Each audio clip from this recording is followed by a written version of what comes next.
Hey, what's going on, guys, and welcome back to another Fallout 4 modding video. Today we're checking out yet another weapon released by myself and Pig. You may have seen this one on the Nexus, or maybe you haven't. Either way, today we're checking out the Varmint shotgun. Another 410 shotgun, as it was highly requested that there be more 410 ammo types on the Nexus, so now you have one. This is going to add a brand new semi-auto mag-fed shotgun into the game using a lower damage shotgun shell type, in fact the lowest in all of munitions. The idea for this weapon is having a pretty competent shotgun in the early game that isn't the double barrel, offering more magazine capacity but again at the cost of lower damage. As with all of my weapons, this thing is highly customizable and is integrated well into the game and even offers a few uniques that you can go and hunt down yourself. Now, an early game 410 shotgun, this may sound an awful lot like the Judge I released not too long ago. Well, that is kind of the idea, but this is sort of a step up, as again, this is mag-fed and semi-auto, allowing you to spit out that 410 a little bit faster and a little bit longer before needing to reload. Additionally, this is going to offer a rifle version so that those of you who are using rifle perk characters, you have an option for 410 now, whereas the Judge would have been specifically for pistol perks. I've been saying for a while now that the early game needs a lot more weapons to flesh out its sandbox, but I think now we have a pretty good spread. There definitely have been some good early game mods in the past, and now we have some early game shotguns to go along with them. So now when you start a game, you're not going to have to rely on the 10mm and pipe weapons. Now, I did mention that this weapon does come with tons of customization options, offering about 50 new attachments over at the weapons workbench, including some attachments that are unique to the unique weapons. You can only attach them to those, or at least until you find them. When you find them, I believe you can actually swap them to others. You may have to do some testing on that, though I'm not too sure how it was coded in the CK. Additionally, this weapon does actually use vanilla animations. I know we've had a lot of fun custom animations in the past, but this one does actually make use of the combat shotgun animations, and they fit pretty well on this weapon. Though that does mean that you can use any animation replacers you like. I'm personally using War Daddies in the footage you see on screen, and I'll show that off a little bit later along with the sounds available in this mod as well. Now, I did mention that this weapon does use 410, and as of right now, there is only one version of the mod available, and that is the munitions version, which does make use of that 410 ammo type. That is what the weapon was designed around and balanced around, so that is what it's going to use. Though there may be a vanilla version sometime in the future like we did for the Judge, though it's just not going to be balanced correctly for the early game, so I wouldn't recommend that. As always, this weapon is integrated into the game, and if you want to get your hands on it, it is injected into the world's leveled list, including Raiders, Gunners, and Minutemen, and of course you can purchase it from vendors all after level 7. On top of the base variants which are added to the level list, there are also 2 uniques added with this mod that I'll talk about in more detail when we head over to look at the stats, which we're actually going to do right now. So, starting off with the base version of the Varmint shotgun here, this thing is inspired by some pretty generic 410 semi-auto shotguns from real life, and so we went ahead and branded this thing with Remington, though I don't think there's actually any Remington versions of this thing in real life. It's just a bunch of third-party brands that I've never really heard of, but I think this thing fits pretty well in Fallout Sandbox as an early game shotgun. Now then, for the stats, this thing is going to have a base damage of around 25. I know my screen says 26, but that has to do with some of the perk mods that I have installed. Again, this thing does use 410 shells, has a fire rate of 40 in semi-automatic, and this thing is only available in semi-automatic, at least for the base version of the weapon.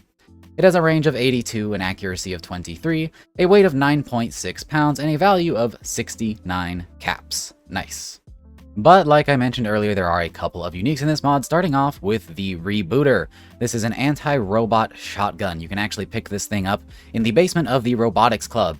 It's going to do 50% more damage against robots, and it's going to come stock with the Pulse Slug shells, which does even more damage against robots and offers a nice little electrical damage on top of that, as you can see here with the 36 extra energy damage. And that applies to humans as well, but it's going to be most efficient at robots, and I think that's a pretty helpful unique to have, as when I did damage testing for the base weapon, it was pretty good against everything except for robots and high health enemies, so at the very least this thing has you covered for that robot problem.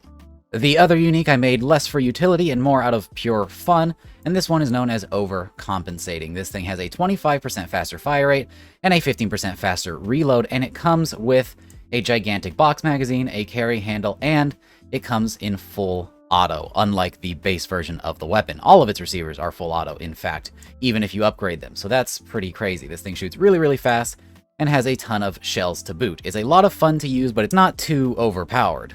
Since it is using 410 shells, it still has a pretty low damage output, and it's going to be worse than most assault rifles or LMGs that you find in the base game or in any of your other mods, but it is a lot of fun since it is firing out buckshot at a pretty fast fire rate. If you want to get your hands on this one, it is actually sold by Clio over in Good Neighbor. Now, even though this weapon does use vanilla animations, I do want to show them off really quick so you can get an idea of what they actually look like in-game to make sure it's something you enjoy. Though I have to say, I think the combat shotgun animations fit pretty well on this weapon. I'm pretty proud of how this came out. It is rescaled a little bit, so it's a little big, but it's not too bad. So, here is the basic standard animation that the vanilla version of the weapon will use.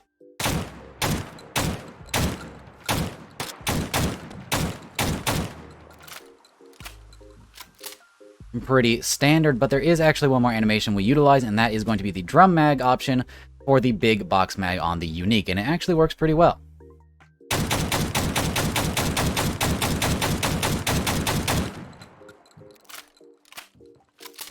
Not too shabby, it definitely works. Custom animations would throw this thing over the top, but I have to say there aren't too many custom animations that would fit this thing. Surprisingly, vanilla was the best option for it, and I'm pretty happy with how it came out. And now then, it is of course time for the attachment section over at the weapons workbench. Let's see what this thing has to offer. Its receiver section is going to give you standard all the way up through advanced, much like most weapon mods. But if you have that unique overcompensating, it's going to have the same set, but again, they're all going to be full auto. There is no auto or semi-auto changes here in the receiver section, just the standard upgrades. For barrels, we actually have 9 brand new barrel options. We have the short barrel, the standard barrel, and the long barrel. And then we have different versions of each of those barrels, including a heavy version of each, which is going to add the nice shotgun rib at the top. And then we also have the ported versions, which is going to add a heat shield for short, medium, and long as well. My favorite version is, of course, going to be the heavy version with the rib. It looks super, super cool, and this is how you see some of these shotguns in real life. And then we have some stock options as well, including a short Shawnoff stock, which is a pretty fun one. Nice little custom model there. We have a full stock, a light stock, which is going to make this thing polymer instead of wood, a gunslinger stock, which adds a nice pouch to the side there, which adds faster reload since it's implied that there's a magazine in there. This probably wouldn't fit, but I mean, it is a video game, you can kind of pretend a little bit, and it looks cool. We also have a comfort stock, which is going to be the nice stock modeled after the one from Fallout 76, which is used on their Varmint, and it looks pretty cool on this weapon, if I do say so myself.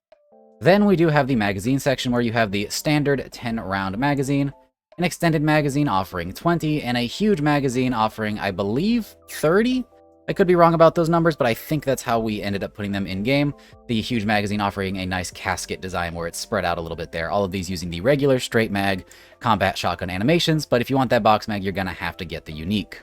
For scopes, we do have a good bit of options here, including the standard iron sights, which is just going to use the front notch on the end of a barrel. We have a built-in laser sight, which has the functional laser sight that I came up with a while back.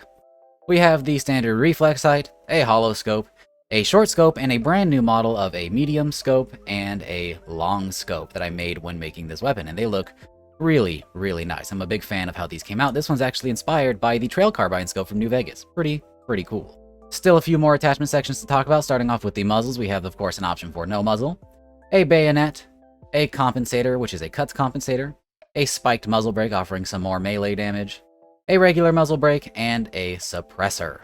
And finally, that leaves the different sub-ammo types. Since this is a shotgun, you have some fun loads that you can put in it, starting with the junk shot shells, the buckshot shells, the flechette rounds, dragon's breath for some incendiary damage, magnum buckshot for increased damage but increased recoil, slugs, rifled slugs, pulse slugs, and plasma slugs. So yeah, guys, that is the Varmint shotgun. A pretty fun but pretty versatile early game weapon. A really fun one in testing. I had a lot of fun using this thing. It is still competent up into the mid-game without being overpowered, and it's not going to be too overpowered in the early game either, but it is going to be pretty nice. You're not going to be able to find it to level 7, so it's not like you're going to get this thing straight out of the vault, but you will be able to use it until you find something better like a combat shotgun or something better that's modded. Either way, a fun new weapon you can enjoy for yourself. If you want to try this thing out, it is available on the Nexus 100%, and I believe it is also ported to the Xbox as of now. So as always, go ahead and check this thing out for yourself. It'll be linked down in the description below. If you enjoy it, consider dropping it an endorsement, and if you enjoyed this video, consider giving it a like as it really helps out the traction for it. Additionally, if you'd like to support me directly, you can do so using the link down in the description to support me on Patreon, but it is completely optional, just for donations if you're into that kind of thing. With that, I hope you guys enjoyed the video, and I'll see you in the next one. Peace!